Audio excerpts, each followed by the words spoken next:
Et si la publication de la nouvelle équipe gouvernementale ce samedi soir pouvait être considérée comme l'épilogue d'un feuilleton à plusieurs rebondissements, depuis la prestation de serment du président de la République le 16 avril 2021 pour un nouveau quinquennat, la nouvelle équipe gouvernementale était attendue, très attendue. Le sujet était au centre de toutes les conversations et les spéculations allaient dans tous les sens.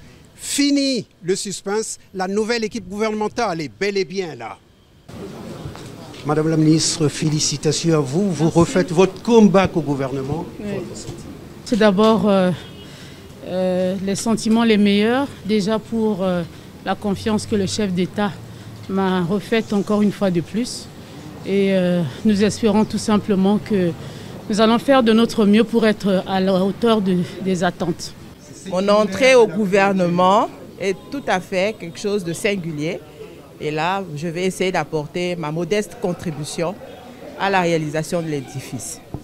Je suis ce genre de personne, et je l'ai dit publiquement, que je suis au service de la République.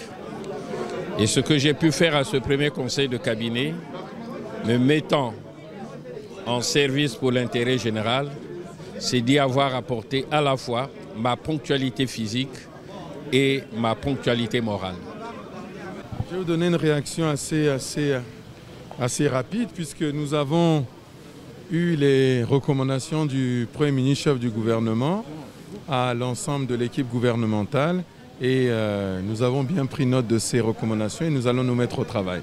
Dans chacune de nos familles, il y a des élèves qui vont à l'école, au préscolaire, au primaire, au collège, au lycée. Et donc, j'allais presque dire, c'est une opportunité réelle pour moi de devoir travailler au plus près des familles de notre pays. Parce que nous avons la charge de l'éducation de tous ces enfants de notre pays. C'est un état d'esprit d'un ministre d'État assigné à la tâche qui se considère comme étant un ouvrier de la République. C'est le travail au bout duquel il faut le résultat. C'est un sentiment de responsabilité importante. On sait tous ce que représente le pétrole dans notre pays. C'est la première ressource naturelle, c'est la première ressource financière.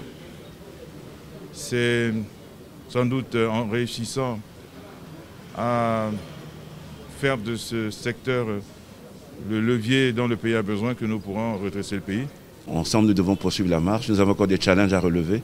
C'est dans les secteurs des postes, des télécommunications et de l'économie numérique. Il nous reste un dossier qui nous tient vraiment à cœur, c'est celui de la Poste. Nous devons travailler pour faire en sorte que notre poste puisse retrouver ses lettres de noblesse, ses lettres d'antan. Une rentrée gouvernementale qui annonce un retour effectif au travail.